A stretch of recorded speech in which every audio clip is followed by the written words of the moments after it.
Hello, ambulance సర్వీసా? ఏం జరిగిందమ్మా? నేను ఛాయ్ తాగుతుంటే ఛాయ్ గిలాస జారి నా చీర మీద ఛాయ్ పడ్డది. చీర మీద ఛాయ్ పడితేనే అంబులెన్స్ కావన్నా మేడం? ఏమన్నా పనున్నదా మేడం? అది కాదయ్యా, దాన్ని చూసి నా భర్త నవ్విండు. అర్థమైంది మేడం, 5 నిమిషాల్లో అర్జెంట్ గా నీ ఇంటి ముందట ఉంటా.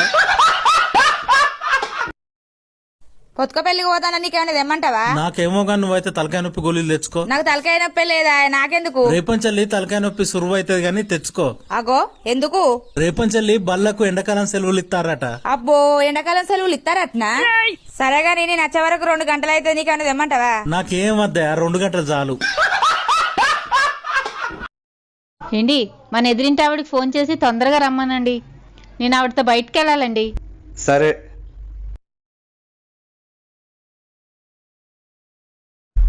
రవి గారు, మా ఆవిడ పనుండి బయటికి వెళ్తుందండి. మీ ఆవిడ్ని మా ఇంటికి ఒకసారి పంపించండి.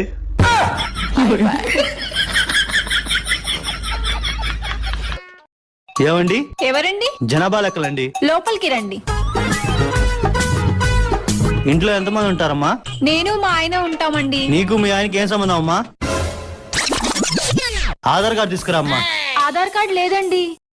చికెన్ దేవన్నా, మటన్ దేవన్నా? చికెన్ అద్దు, మటన్ అద్దుగా పోషవతల్లి కాడ కోన్ని కోసుకొని రాపో. సరే పోయేత్త. ఉల్లి పచ్చడి దాగిపోదు, ఆగు. సరే చెప్పను పట్టుకరా.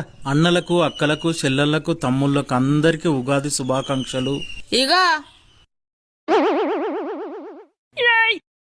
ఇంటికాడ ఏం చేస్తానవే ఎడ్డి ముఖం దానా? బచ్చాలు కాలుతానా? ఇక తిడతానో తిట్టిన పేరు చేస్తావు. అయ్యో, ఏమైంది?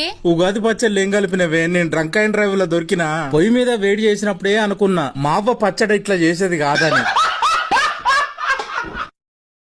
ఏమండి, వచ్చేసారా? వచ్చేసానే. అల్లుడు వచ్చేసావా? వచ్చేసాను. మీ ఇద్దరేంటి అంత టెన్షన్ పడుతున్నారు? మీకు ఎన్నిసార్లు ఫోన్ చేశానండి, మీ ఫోన్ అవడం లేదు. ఫోన్ కింద పడి ఆగిపోయిందే, రిపేర్కి ఇచ్చాను. మీరెప్పుడు వచ్చారు? మీ ఫోన్ అవ్వట్లేదని అమ్మాయి కంగారుగా ఫోన్ చేస్తే వచ్చాను అల్లుడు. బాగా ఆయాసంగా ఉన్నట్టుంది, మంచినీళ్ళు తమ్మంటారా? మీ ఇద్దరు పెట్టిన టెన్షన్ కి అలాగే ఉంది, తీసురా. మీ దగ్గరేంటి ఎలక్ చచ్చిన వాసన వస్తుంది? మీ ఫోన్ అవ్వట్లేదని అమ్మాయి కంగారుగా ఫోన్ చేస్తే స్నానం చేయకుండా వచ్చేసాను అల్లుడు. ఇదిగోండి, తాగండి. అవునే, ఎందుకు అంత టెన్షన్ పడుతున్నావు?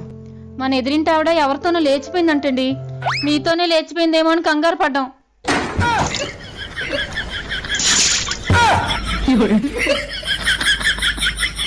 ఏంది ఎప్పుడు చూసినా రంది కొద్ది కూసుంటావు? ఏం లేదే. ఏం లేని అట్లా ఎందుకుంటావు? మనకు పెళ్లి కాకముందు బతుకు మీద విరక్తి పుట్టి విషం తాగిన. మా నాన్నచ్చి కాపాడిండు. ఇట్లా కాదని ఉరివేసుకున్నా, మా అవ్వ కాపాడింది. అది కాదని యాక్సిడెంట్ చేసుకున్నా, డాక్టర్ కాపాడిండు. ఇదంతా కాదని బాయిల దునికిన, బాయిల నుంచి తీసి గ్రామస్తులు కాపాడిరు. ఇది ఏది కాదని నేను పెళ్లి చేసుకున్నా. నా కర్మ కప్పలు తిన్నాయి, నొసలు కుక్కలు తిన్నాయి. ఇప్పుడు కాపాడడానికి ఎవ్వరు అత్తలేరు. బుజ్జి, మందుదానికే 1000 రూపాయలు ఇయ్యి, నీకు 1000 రూపాయలు రేపిస్తా. నా దగ్గర ఈరోజు పైసలు లేవు, రేపిస్తా. పైసలు లేవంటున్నావు, రేపెట్లు ఇస్తావు? రేపు నువ్వు ఇస్తాంటున్నావు కదా. నేను దుబాయ్ వెళ్ళిపోతా. నేను వస్తానండి, బంగారం కొనుక్కుంటాను. నేను సింగపూర్ వెళ్ళిపోతా. నేను వస్తానండి, కాస్మెటిక్స్ కొనుక్కోవాలి. నేను నరకంలోకి వెళ్ళిపోతా. నా దగ్గర ఎన్నో సరిపెట్టుకుంటాను, కానీ మీరు జాగ్రత్తగా వెళ్ళొచ్చేయండి. భవతి భిక్షాం దేహి. ఒక్క నిమిషం ఉండండి స్వామి. మా అత నేను తినడానికి ఎన్ని పలహారాలు తెచ్చిందో. ఏంటి స్వామి, మీ నోట్లోంచి నీళ్లు కారుతున్నాయి? అవి ఉట్టి నీళ్లు కాదమ్మా, నేను స్వామీజీని కదా, నా నోటు నుండి పవిత్రమైన గంగాజలం కారుతుంది. గంగాజలమా? ఒక్క నిమిషం ఉండండి స్వామి. స్వామి, ఒక్కసారి నోరు తెరండి స్వామి.